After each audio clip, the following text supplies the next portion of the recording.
And it's one more step that we can take toward the day that we know will come, the end of the Assad.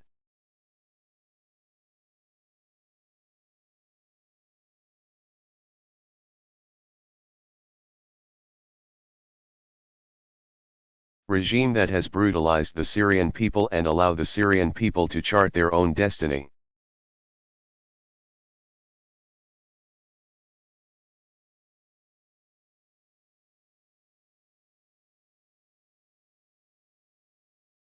Even with all the efforts I've described today, even with everything that hopefully we have learned,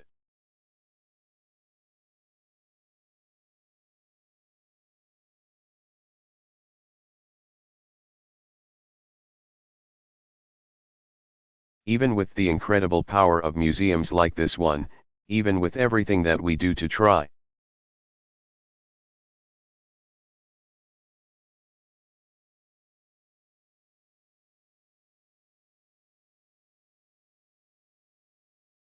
to teach our children about our own responsibilities, we know that our work will never be done.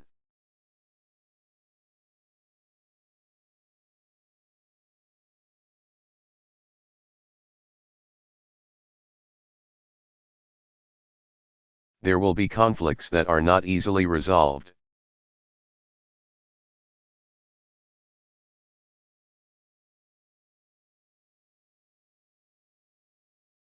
There will be senseless deaths that aren't prevented.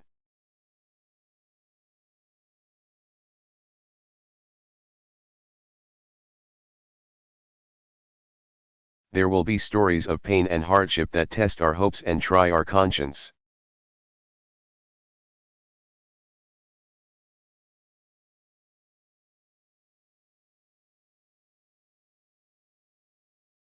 And in such moments it can be hard to imagine a more just world.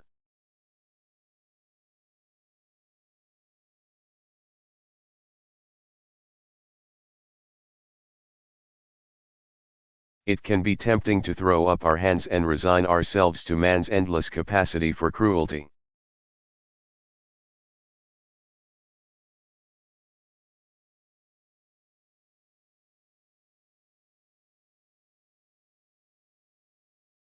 It's tempting sometimes to believe that there is nothing we can do.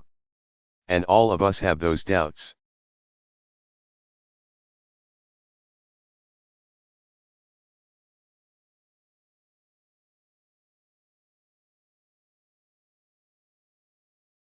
All of us have those moments, perhaps especially those who work most ardently in these fields.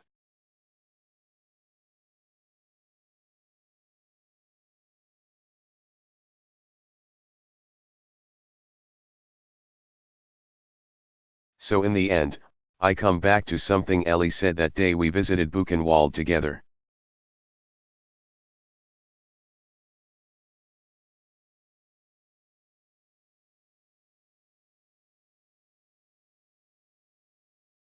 Reflecting on all that he had endured, he said, "We had the right to give up.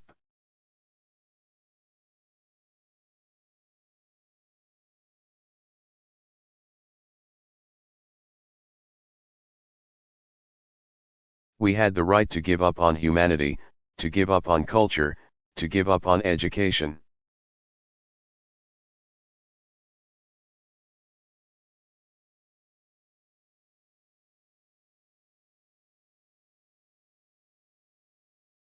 To give up on the possibility of living one's life with dignity.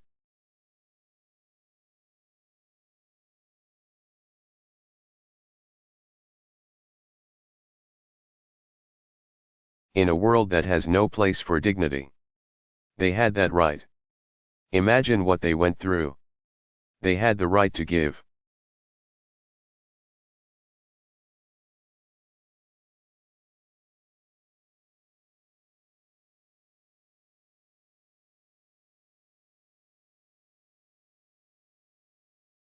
up. Nobody would begrudge them that. Who'd question someone giving up in such circumstances?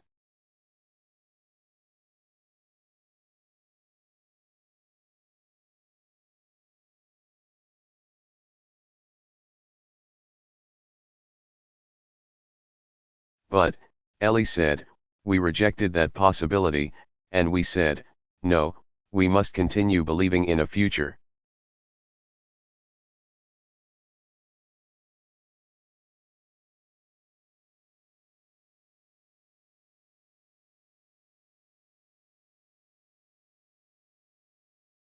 To stare into the abyss, to face the darkness and insist there is a future, to not give up.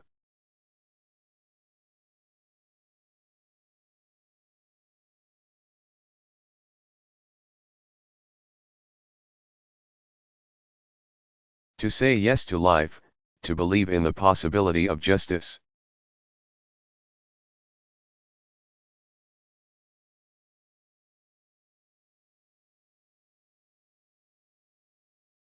To Ellie and to the survivors who are here today, thank you for not giving up.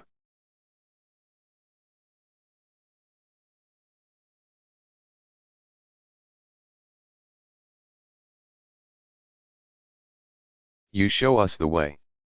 You show us the way. If you cannot give up, if you can believe, then we can believe.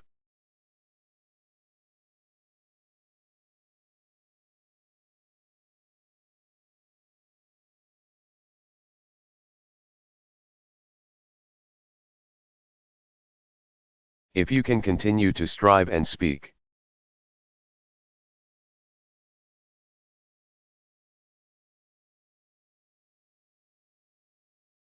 Then we can speak and strive for a future where there's a place for dignity for every human being.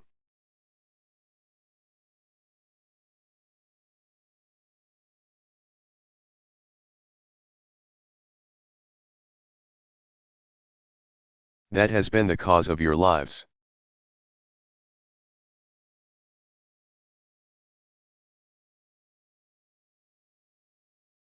It must be the work of our nation and of all nations.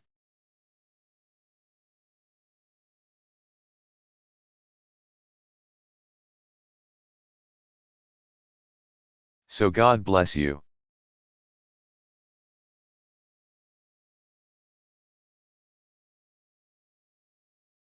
And God bless the United States of America.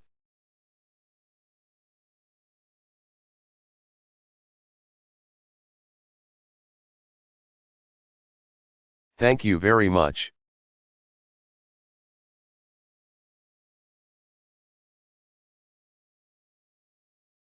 Barack Obama.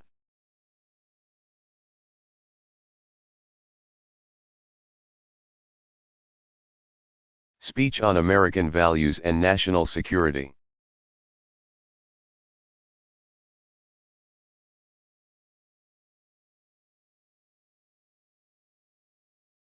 Delivered May 21, 2009, National Archives, Washington, D.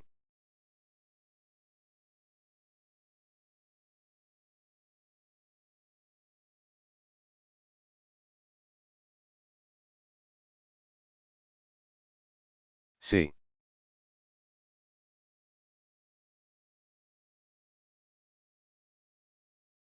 Good morning, everybody.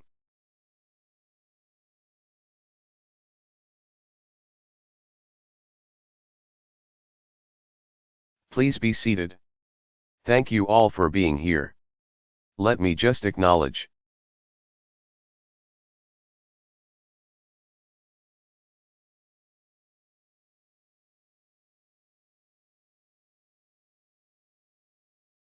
The presence of some of my outstanding cabinet members and advisors.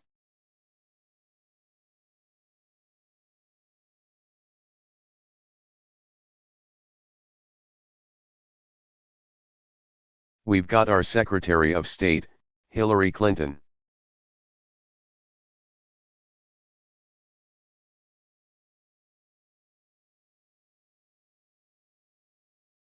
We have our CIA Director Leon Panetta.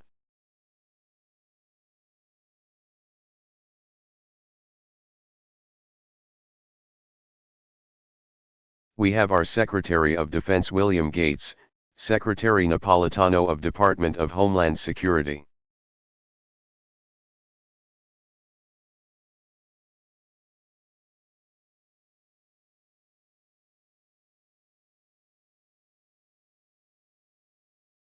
Attorney General Eric Holder, my National Security Advisor Jim Jones.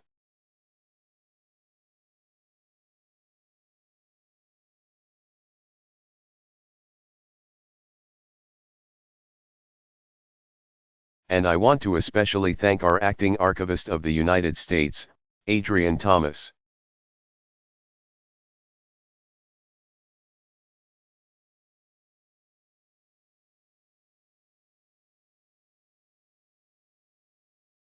I also want to acknowledge several members of the House who have great interest in intelligence matters.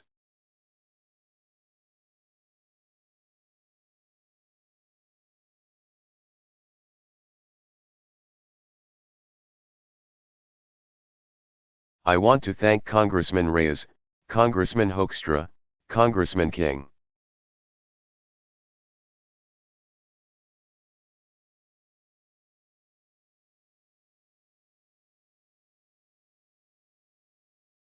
As well as Congressman Thompson, for being here today.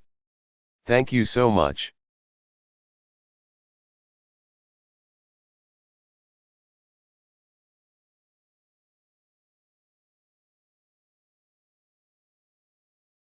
These are extraordinary times for our country.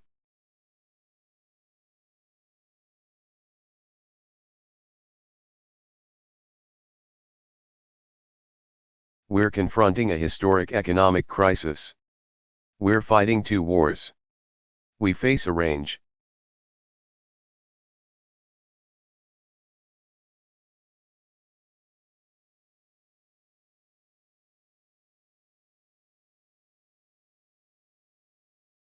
of challenges that will define the way that Americans will live in the 21st century.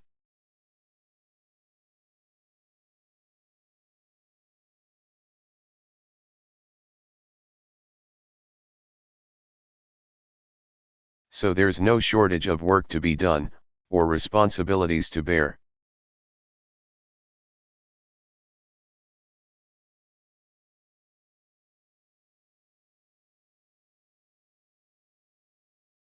And we've begun to make progress.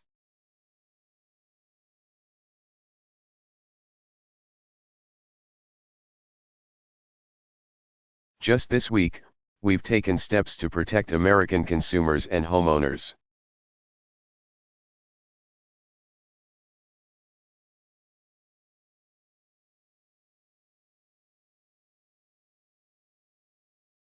And to reform our system of government contracting so that we better protect our people while spending.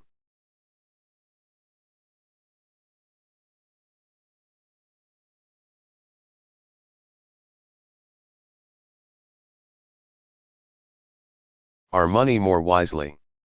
It's a good bill. The engines of our economy are slowly beginning to turn.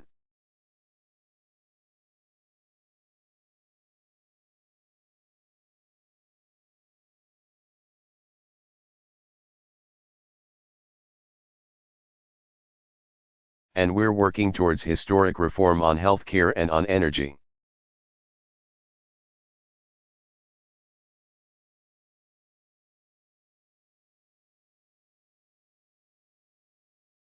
I want to say to the members of Congress,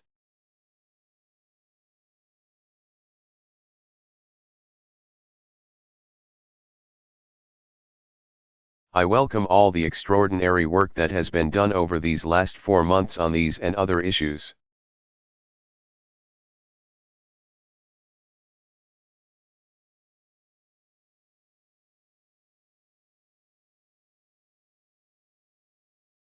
In the midst of all these challenges, however,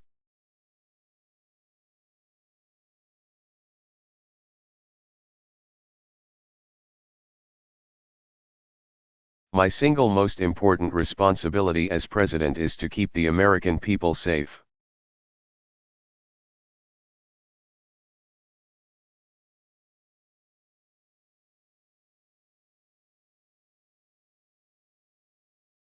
It's the first thing that I think about when I wake up in the morning.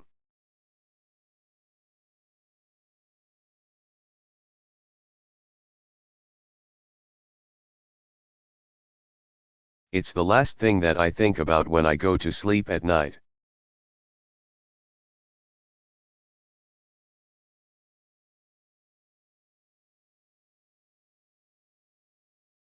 And this responsibility is only magnified in an era when an extremist ideology threatens our people.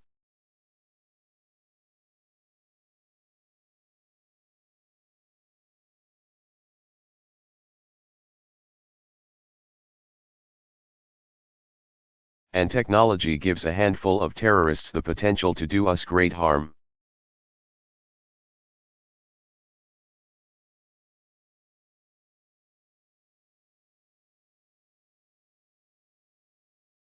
We are less than 8 years removed from the deadliest attack on American soil in our history.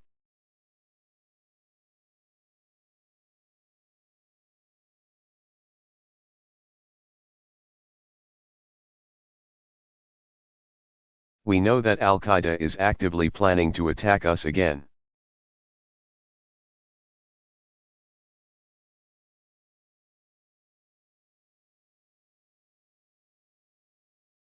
We know that this threat will be with us for a long time.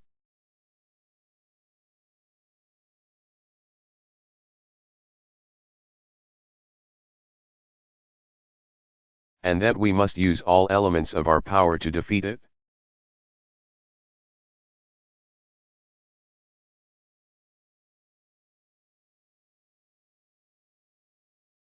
Already, we've taken several steps to achieve that goal.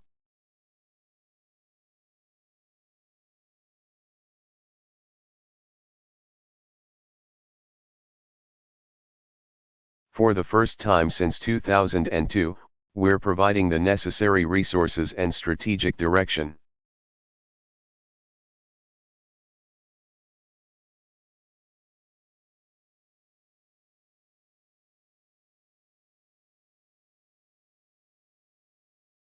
To take the fight to the extremists who attacked us on September 11 in Afghanistan and Pakistan.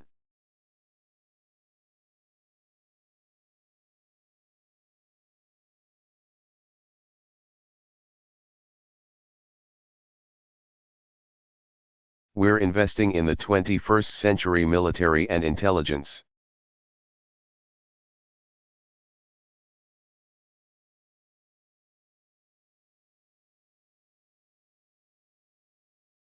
Capabilities that will allow us to stay one step ahead of a nimble enemy.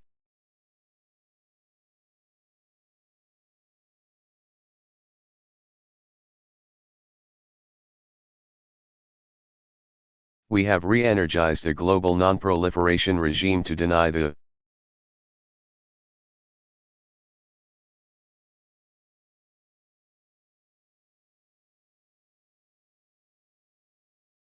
world's most dangerous people access to the world's deadliest weapons.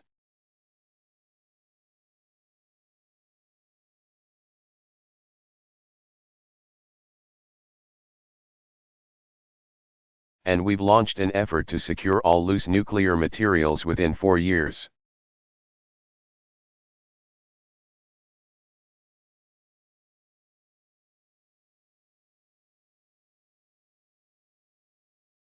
We're better protecting our border, and increasing our preparedness for any future attack or natural disaster.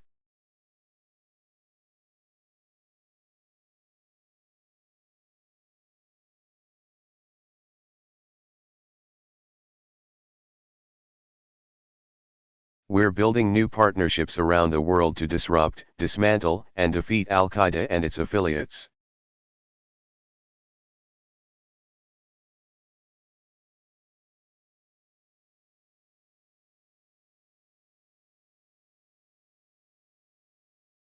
And we have renewed American diplomacy so that we once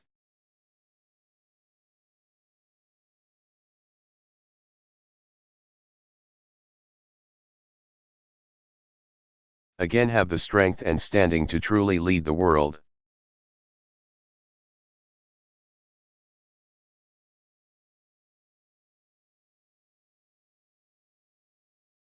These steps are all critical to keeping America secure.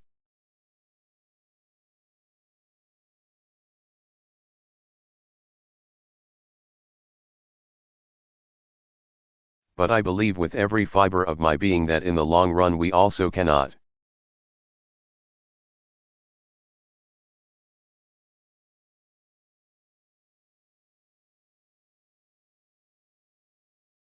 Keep this country safe unless we enlist the power of our most fundamental values.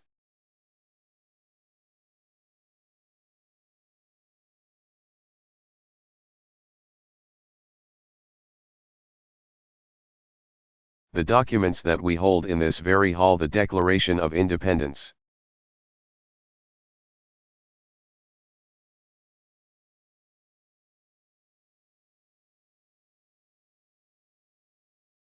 The Constitution, the Bill of Rights, these are not simply words written into aging parchment.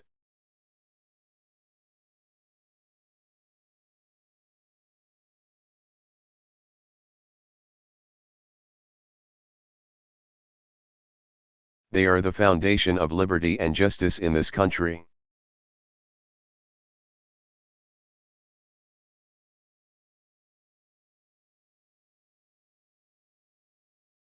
And a light that shines for all who seek freedom, fairness, equality, and dignity around the world.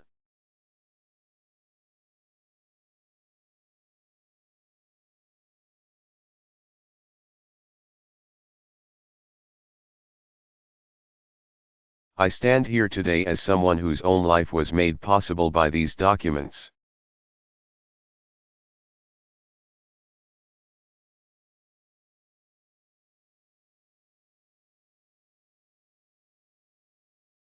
My father came to these shores in search of the promise that they offered.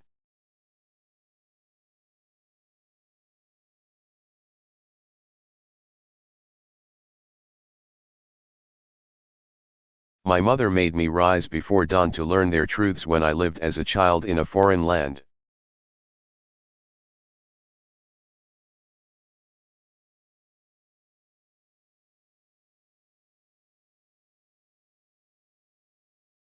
My own American journey was paved by generations of citizens who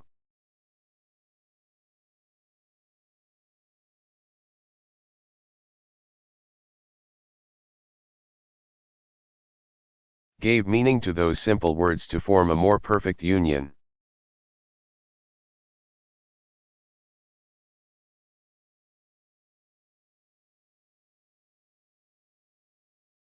I've studied the Constitution as a student, I've taught it as a teacher.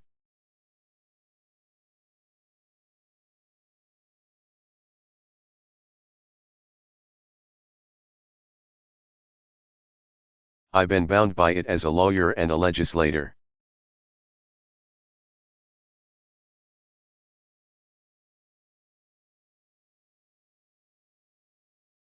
I took an oath to preserve, protect, and defend the Constitution as Commander-in-Chief, and as a citizen.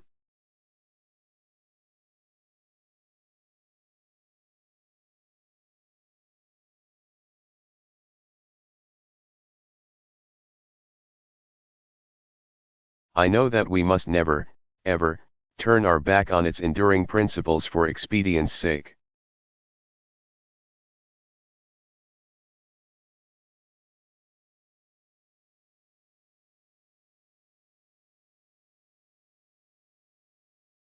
I make this claim not simply as a matter of idealism.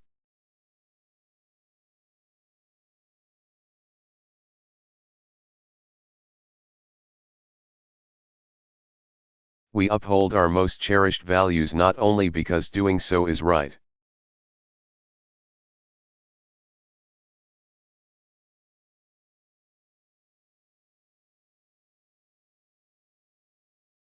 but because it strengthens our country and it keeps us safe.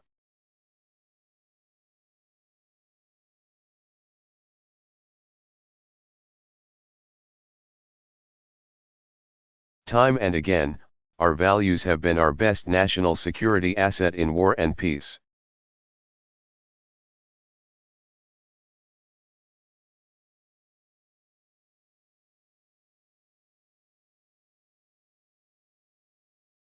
In times of ease and in eras of upheaval.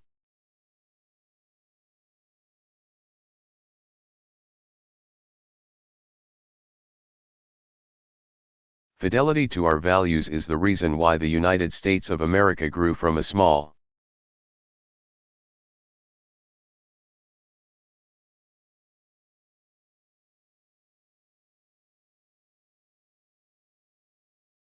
string of colonies under the writ of an empire to the strongest nation in the world.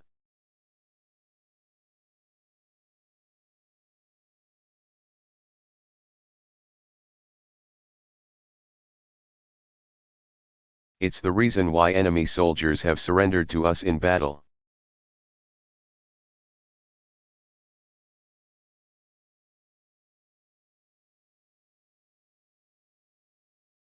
Knowing they'd receive better treatment from America's armed forces than from their own government.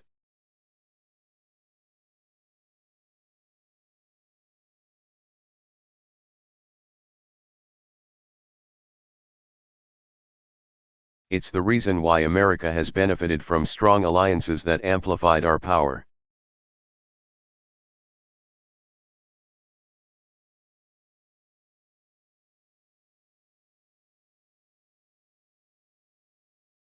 And drawn a sharp, moral contrast with our adversaries.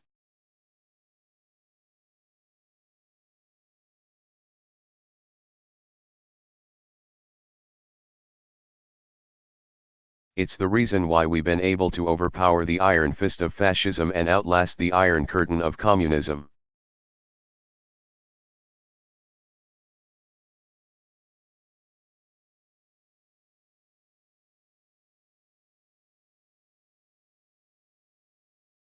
And enlist free nations and free peoples everywhere in the common cause and common effort of liberty.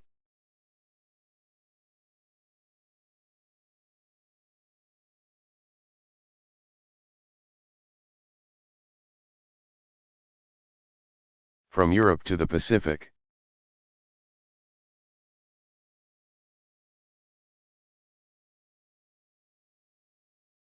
We've been the nation that has shut down torture chambers and replaced tyranny with the rule of law.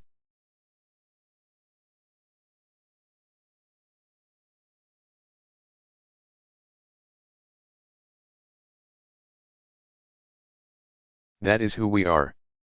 And where terrorists offer only the injustice of disorder and destruction.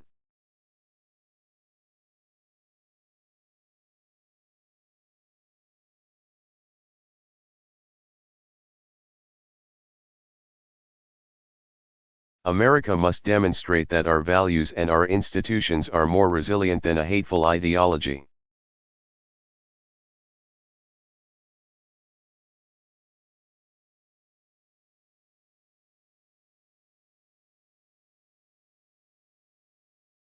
After September 11, we knew that we had entered a new era, that enemies who did not abide by any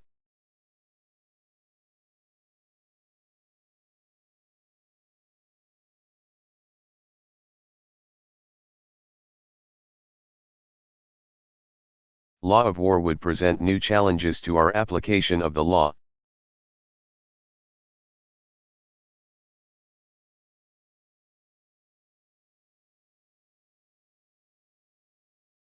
That our government would need new tools to protect the American people.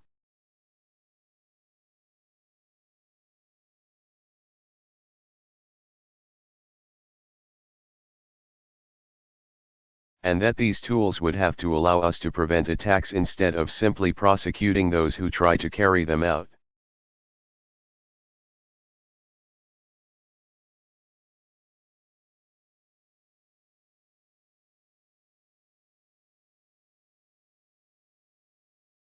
Unfortunately, faced with an uncertain threat, our government made a series of hasty decisions.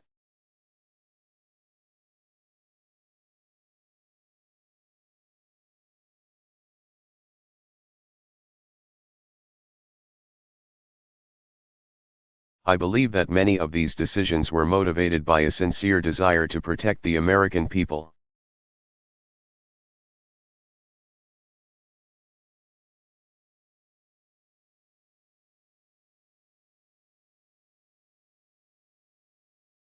But I also believe that all too often our government made decisions based on fear rather than foresight.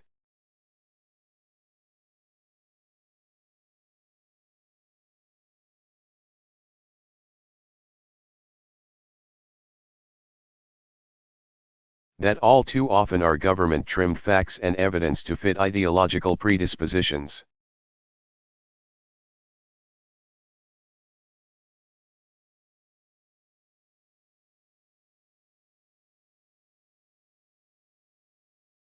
Instead of strategically applying our power and our principles.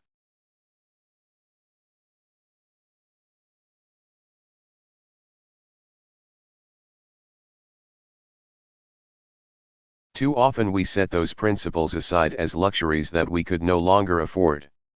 And during this season of fear,